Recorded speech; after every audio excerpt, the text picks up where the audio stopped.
ವೀಕ್ಷಕರೇ, ಇವತ್ತು ನಾನು ಮಂಗಳೂರು ಝೀನತ್ ಬಕ್ಷ್ ಮಸ್ಜಿದ್ನಲ್ಲಿ ಅಂತ್ಯವಿಶ್ರಮಗೊಳ್ಳುವ ಮಹಾನರಾದ ಜಲಾಲ್ ಮಸ್ತಾನ್ ರಲಿಯಲ್ಲಾಹು ಅನ್ಹುರವರ ಚರಿತ್ರೆ ಹೇಳುತ್ತೇನೆ. ಅದೇ ರೀತಿ ಜಲಾಲ್ ಮಸ್ತಾನ್ರವರು ತೋರಿಸಿದ ಬಲದೊಡ್ಡ ಕರಾಮತ್ ಒಂದನ್ನು ಹೇಳುತ್ತೇನೆ. ಬ್ರಿಟಿಷರು ಜಲಾಲ್ ಮಸ್ತಾನರ ಮೇಲೆ ಗುಂಡು ಹಾರಿಸಿದಾಗ ಮಹಾನರು ತೋರಿಸಿದ ಬಲದೊಡ್ಡ ಪವಾಡವನ್ನು ಪ್ರತಿಯೊಬ್ಬರೂ ಕೇಳಲೇಬೇಕು. ಈಗ ಬಂದರ್ ದರ್ಗಾದಲ್ಲಿ ಉರೂಸ್ ನಡೆಯುತ್ತಿದೆ. ವೀಕ್ಷಕರೇ, ಮೊದಲು ನಾನು ಮಂಗಳೂರಿನ ಝೀನತ್ ಬಕ್ಷ್ ಮಸ್ಜಿದಿನ ಇತಿಹಾಸ ಹೇಳಿ ನಂತರ ಆ ಮಸ್ಜಿದ್ನಲ್ಲಿ ಅಂತ್ಯವಿಶ್ರಮಗೊಳ್ಳುವ ಜಲಾಲ್ ಮಸ್ತಾನ್ರವರ ಚರಿತ್ರೆಯನ್ನು ಹೇಳುತ್ತೇನೆ. ಬಂದರ ಝೀನತ್ ಬಕ್ಷ್ ಮಸ್ಜಿದ್ನಲ್ಲಿ ಅಂತ್ಯವಿಶ್ರಮಗೊಳ್ಳುವ ಜಲಾಲ್ ಮಸ್ತಾನರ ಚರಿತ್ರೆ ಕೇಳಲು ಮನಸ್ಸಿರುವವರು ವಿಡಿಯೋ ಸ್ಕಿಪ್ ಮಾಡದೆ ನೋಡಿ. Hello everyone, welcome back to Mangaluru voice Kannada YouTube channel. ವೀಕ್ಷಕರೇ, ಈಗ ನಾನು ಇರುವುದು ಬೆಲಿಯಪಳ್ಳಿ ಎಂದು ಕರೆಯಲ್ಪಡುವ ಮಂಗಳೂರು ಝೀನತ್ ಬಕ್ಷ್ ಮಸ್ಜಿದ್ನಲ್ಲಾಗಿದೆ. ಈಗ ಇಲ್ಲಿ ಉರೂಸ್ ನಡೆಯುತ್ತಿದೆ. ಇವತ್ತು ಉರೂಸಿನ ಕೊನೆಯ ರಾತ್ರಿಯಾಗಿದೆ. ಮಂಗಳೂರಿನ ಝೀನತ್ ಬಕ್ಷ್ ಮಸ್ಜಿದ್ ನಿರ್ಮಾಣವಾಗಿ 1350 ವರ್ಷ ಕಳೆಯಿತು. ಇಡೀ ಭಾರತ ದೇಶದಲ್ಲಿಯೇ ಮೊದಲಿಗೆ ನಿರ್ಮಾಣವಾದ ಮಸ್ಜಿದ್ಗಳಲ್ಲಿ ಒಂದಾಗಿದೆ ಇದು. ಅಂದರೆ ಭಾರತದಲ್ಲಿ ನಿರ್ಮಾಣವಾದ 5ನೆಯ ಮಸ್ಜಿದ್ ಆಗಿದೆ ಇದು.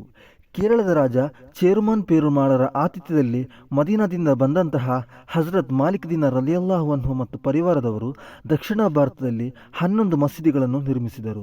ಇದು ಭಾರತದಲ್ಲಿ ಇರುವ ಅತಿ ಪುರಾತನವಾದ ಮಸ್ಜಿದ್ ಆಗಿದೆ.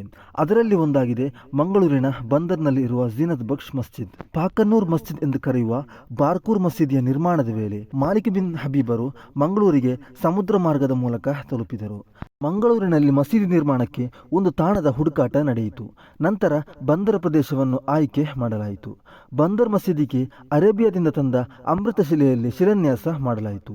ಈ ಮಸೀದಿಯನ್ನು ಮೊದಲು ಮಾಲಿಕ್ ಬಿನ್ ದೀನಾರ್ ಅವರು ಬೆಲಿಯಪಳ್ಳಿ ಎಂದು ಕರೆಯುತ್ತಿದ್ದರು. ಮಂಗಳೂರಿನ ಈ ಮಸೀದಿಯನ್ನು ಕ್ರಿಸ್ತಶಕ 646 ಹಿಜರಿ 22ನೆಯ ಜುಮಾದುಲ್ ಅವ್ವಲ ತಿಂಗಳಿನ 27ನೇ ಶುಕ್ರವಾರದಂದು ಉದ್ಘಾಟಿಸಿದರು.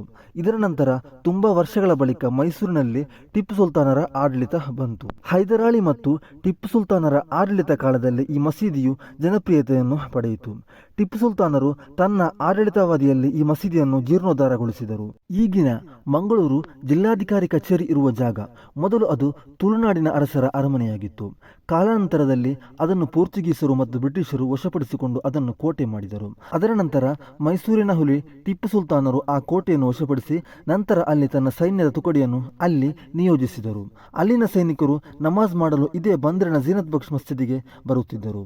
ಅದೇ ರೀತಿ ಟಿಪ್ಪು ಸುಲ್ತಾನರು ಮಂಗಳೂರಿಗೆ ಭೇಟಿ ನೀಡಿದಾಗಲೆಲ್ಲ ನಮಾಜ್ ನಿರ್ವಹಿಸಲು ಬಂದರಿನ ಝೀನತ್ ಬಕ್ಷ್ ಮಸೀದಿಗೆ ಬರುತ್ತಿದ್ದರು.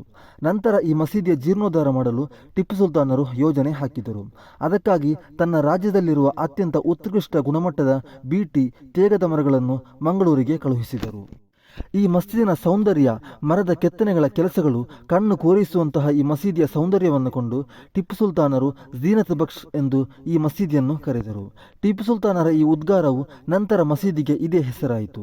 ಹಳೆಯ ಕಾಲದ ಮಂಗಳೂರಿನ ಮುಸ್ಲಿಮರು ಈ ಮಸೀದಿಯನ್ನು ಸುಲ್ತಾನ್ ಪಳ್ಳಿ ಎಂದು ಕರೆಯುತ್ತಿದ್ದರು. ಕಾರಣ ಟಿಪ್ಪು ಸುಲ್ತಾನರು ಈ ಮಸೀದಿಯನ್ನು ಪುನರ್ ನಿರ್ಮಿಸಿದರು ಎಂಬ ಕಾರಣದಿಂದ. ಬಂದರ್ ಮಸೀದಿಯ ದರ್ಗಾದ ಚರಿತ್ರೆ. ವೀಕ್ಷಕರೇ, ಇನ್ನು ನಾವು ಬಂದರ್ ಝೀನತ್ ಬಕ್ಷ್ ಮಸ್ಜಿದ್ನಲ್ಲಿ ಅಂತ್ಯವಿಶ್ರಮಗೊಳ್ಳುವ ಮಹಾನರಾದ ಶೈಖ್ ಸೈಯದ್ ಮೊಹಮ್ಮದ್ ಮೌಲಾ ಜಲಾಲ್ ಮಸ್ತಾನ್ ಅಲ್ ಬುಖಾರಿಯವರ ಚರಿತ್ರೆ ನೋಡೋಣ. ಬಂದರ್ ದರ್ಗಾದಲ್ಲಿ ಇರುವ ಮಹಾನರ ಸಂಪೂರ್ಣ ಹೆಸರು ಶೇಖ್ ಸೈಯದ್ ಮೊಹಮ್ಮದ್ ಮೌಲಾ ಜಲಾಲ್ ಮಸ್ತಾನ್ ಅಲ್ ಬುಖಾರಿ ಖದ್ದಸಲ್ಲಾಹು ಸಿರ್ರಹುಲ್ ಅಜೀಜ್.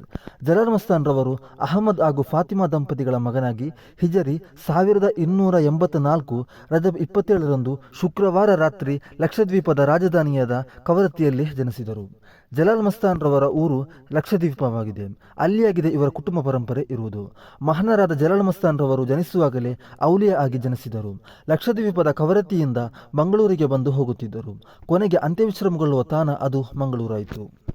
ಇದು ಅಲ್ಲಾಹನು ನಮಗೆ ಕೊಟ್ಟ ಸೌಭಾಗ್ಯ. ಇಷ್ಟು ದೊಡ್ಡ ವಲಿಯೊಬ್ಬರು ನಮ್ಮ ಮಂಗಳೂರಿನ ನೆಲದಲ್ಲಿ ಇದ್ದಾರೆ ಎಂಬುದು ನಮಗೆ ಇದಕ್ಕಿಂತಲೂ ದೊಡ್ಡ ಭಾಗ್ಯ ಬೇರೆ ಏನೂ ಬೇಕು ಹೇಳಿ. ವೀಕ್ಷಕರೇ, ಜಲಾಲ್ ಮಸ್ತಾನ್ ರವರು ತನ್ನ ಜೀವಿತ ಕಾಲದಲ್ಲಿ ಅದೆಷ್ಟೋ ನೂರಾರು ಕರಾಮತುಗಳನ್ನು ತೋರಿಸಿದ್ದಾರೆ.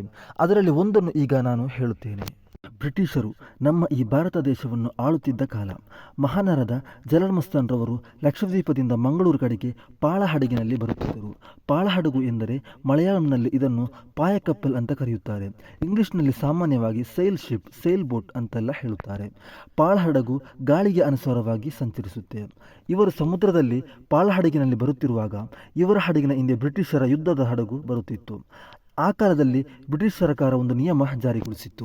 ಬ್ರಿಟಿಷರ ಯುದ್ಧ ಹಡಗುಗಳನ್ನು ಕಂಡರೆ ಉಳಿದ ಹಡಗುಗಳು ಆ ಬ್ರಿಟಿಷರ ಹಡಗಿಗೆ ಹೋಗಲು ದಾರಿ ಮಾಡಿಕೊಡಬೇಕು. ಬ್ರಿಟಿಷರ ಹಡಗುಗಳನ್ನು ಹಿಂದೆ ಹಾಕಿ ಮುಂದಿನಿಂದ ಸಂಚರಿಸಬಾರದು.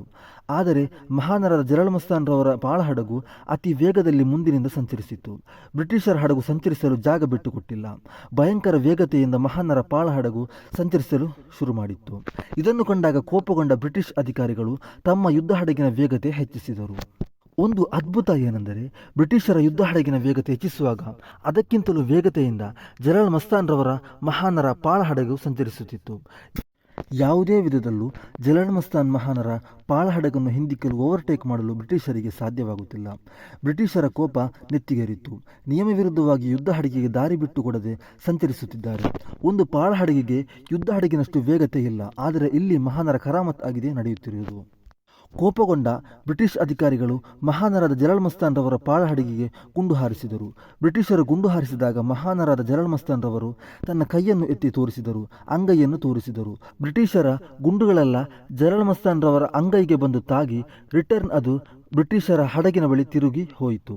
ನಾವು ಸಾಧಾರಣವಾಗಿ ಒಂದು ಬಾಲ್ ಚೆಂಡನ್ನು ಗೋಡೆಗೆಸೆದರೆ ಯಾವ ರೀತಿ ಆ ಬಾಲ್ ಗೋಡೆ ತಾಗಿ ರಿಟರ್ನ್ ಮತ್ತೆ ನಮ್ಮ ಬಳಿಗೆ ಬರುತ್ತೋ ಅದೇ ರೀತಿಯಲ್ಲಾಗಿದೆ ಇಲ್ಲಿ ಸಂಭವಿಸಿದ್ದು.